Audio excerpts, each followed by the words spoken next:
Francisco de Assis disse: os nossos irmãos animais, têm inteligência, embora limitada. E também lá no Livro dos Espíritos, nós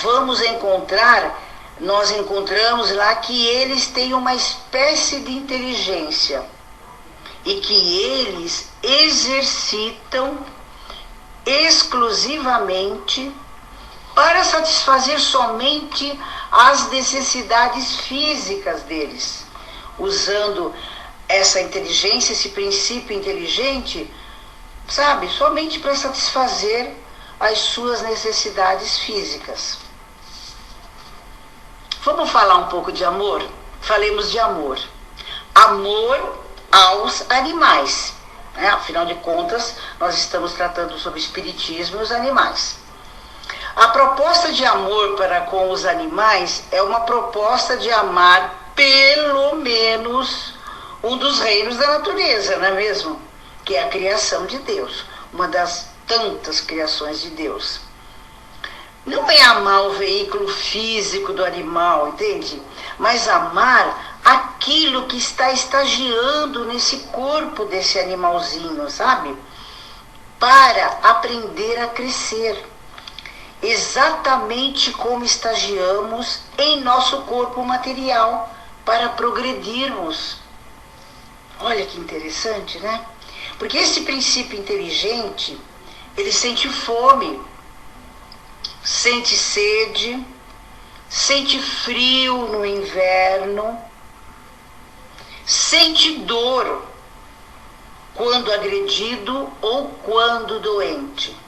Nós temos a felicidade aqui em casa de ter um filho do coração que é veterinário, uma neta também que é veterinária. E só essa semana, que já está quase se findando, eles fizeram 3 cirurgias, certo? E uma delas foi o parto numa cachorrinha. E eles sempre chegam em casa comentando, né? Eles já tiram a roupa lá fora, já põem lá no tanque, já para desinfetar, e já vão para o banho, depois vem os comentários. De uma das cachorrinhas, eles tiraram vários tumores. E a minha neta ficou na clínica para ter encontro o pai dela, né, que é o meu filho do coração, meu genro, foi atender alguns animais na casa lá dos donos, e ela ficou na clínica com a cachorrinha.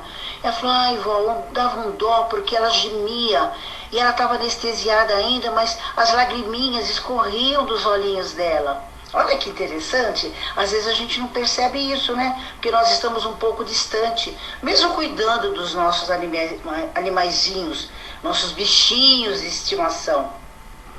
Então, ele sente dor, sente frio, como nós também sentimos. Só que eles, o animal, ele só não sabe manifestar o que ele está sentindo.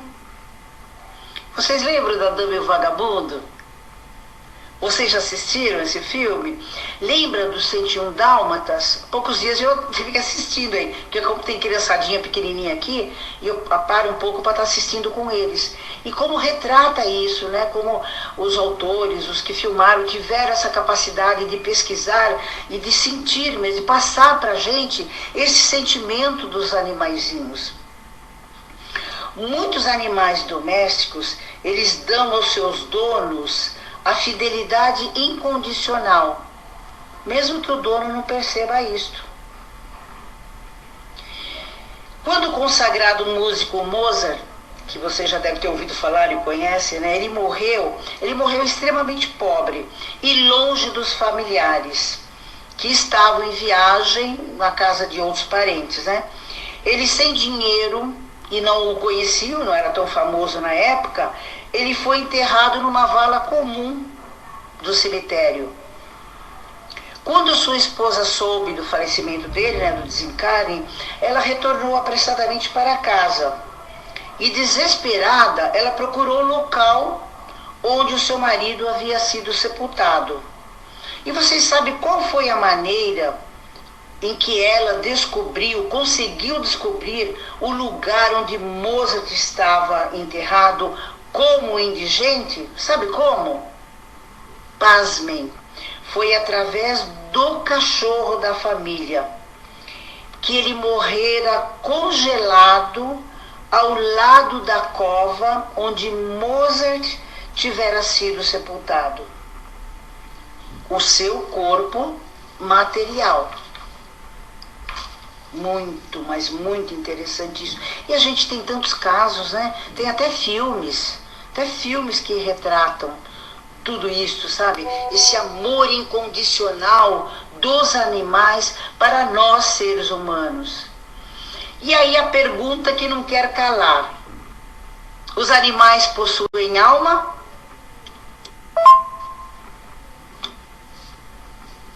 Na questão 597 do Livro dos Espíritos, Allan Kardec pergunta: visto que os animais têm uma inteligência que lhes dá uma certa liberdade de ação,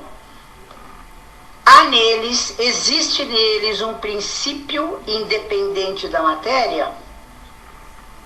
E olha a resposta da pleiade de espíritos, né? Do conjunto de espíritos que assessoraram Kardec. Sim, tem um princípio inteligente, independente da matéria, sim, e que sobrevive ao corpo físico. Esse princípio é uma alma semelhante à do homem. Olha a resposta, porque é a segunda pergunta, né? Esse princípio é uma alma semelhante à do homem? E a resposta é também uma alma, se quiserdes. Isso depende do sentido que se dá a essa palavra. Porém, esta alma, é inferior à alma do homem. Então, há entre a alma dos animais e a do homem tanta distância como entre a alma do homem e de Deus. Colocação sábia, não é mesmo? Há uma distância grande, mas é um princípio inteligente. São princípios inteligentes. Eu sei que muitos que estão me ouvindo, que irão me ouvir, já estão lembrando do meu cachorrinho, da minha cachorrinha, do meu gatinho, da minha gatinha, até do hamster, não é mesmo? Olha só, princípio inteligente. A alma dos animais conserva após a morte a sua individualidade, mas não a consciência do seu eu. E também não tem a escolha de reencarnar em outro animal. Por que isso? Porque eles não têm o livre-arbítrio, como nós, né? Depois da morte do animal, existem espíritos encarregados de classificarem o espírito do animal, e este é quase imediatamente utilizado, reencarnando de imediato, pois a alma dos animais não tem a mesma faculdade de um espírito errante, que é um ser que pensa e age de sua livre vontade. Amei estar estudando novamente. Inclusive a gente até deu aula sobre isso, mas um bom tempo atrás. Então a gente voltou, né? Voltamos aos conhecimentos, a estar analisando. Aqui também a gente tem cachorrinha aqui em casa, que, como diz o ditado, né? Só falta falar, é danadinha. Então foi bom a gente estar estudando, porque eu comento sempre, gente bonita, que o espiritismo é que nem a medicina, que nem ser médico e ser professor. O estudo é constante, porque não tem essa de, eu tirei o diploma, eu fiz lá o básico, os 4 anos, depois fiz aprendiz de evangelho, porque nós fizemos isso, né? Estudamos 8 anos, a doutrina espírita, estou formado, estou com o diploma já pendurado na parede. Nananina, não. muitas das vezes de esquecimento. Então, por isso que é sempre bom estar relendo as obras básicas, a revista espírita, certo? É muito importante isto. E para mim foi muito bom estar revendo, reestudando novamente todos estes conceitos. Sabe, gente bonita, foi muito importante para mim. Eu, inclusive, agradeço a vocês para a gente guardar sempre isto. E me lembro também da colocação que Joana de Ângeles fez para o Divaldo, quando ela recomendou para ele ler o Livro dos Espíritos. Ele leu, ela falou, lê de novo, lê. Daí um certo dia ele comentou com ela, né, mediunicamente, Joana, eu já li 20 vezes o Livro dos Espíritos. Ela falou, agora estude-o. Leu 20 vezes o Livro dos Espíritos. Agora você vai estudar. Para a gente guardar. Qual é a questão 439? A questão 919, onde Agostinho pede para a gente se conhecer. Olha, muito estudo. Vale a pena. Vale a pena. Até lembrar aquilo que Sócrates disse. Só sei que nada sei. E sei também que sou um espírito eterno, até em estudos.